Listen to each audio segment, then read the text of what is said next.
Saudara tim nasional Indonesia U23 bersiap menghadapi Taiwan di pertandingan pertama Grup K kualifikasi Piala Asia U23 di Solo, Jawa Tengah. Walau 3 pemainnya dipanggil ke tim senior untuk FIFA Matchday, Sinteyong optimistis Indonesia mampu mengatasi Taiwan. 3 pemain yang dipanggil ke tim nasional senior adalah Alfrianda Dewangga, Muhammad Zaki Ashraf, dan Doni Tripamungkas. Namun hanya Dewangga yang konsisten masuk dalam tim utama.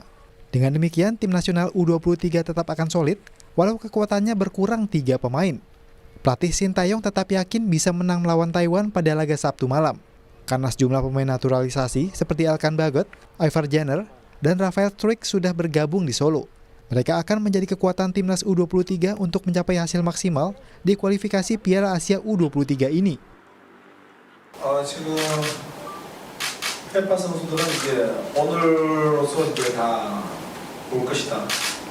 12시 정도에 아야 이런 말에서는 올 것이고 3시에 엘칸이 오면 안녕으로 해서 올 거라고 보면 되겠습니다.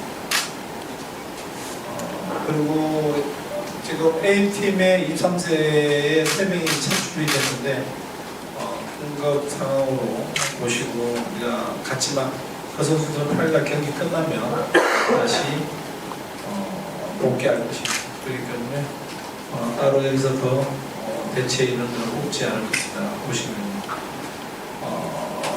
그리고 투르메키스탄에 대해서는 정확히 제가 파악을 다 못했고 6일날 경기를 보게 되면 어떤 팀인지 분석이 되기 때문에 6일날 경기 끝나고 나면 나름대로 어떤 팀인지에 대해서는 제가 더 정확히 얘기해 줄 수 있을 것 같습니다.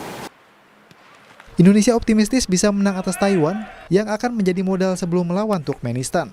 Secara kualitas individu, tentu pemain Indonesia lebih berpengalaman karena bermain di kompetisi profesional.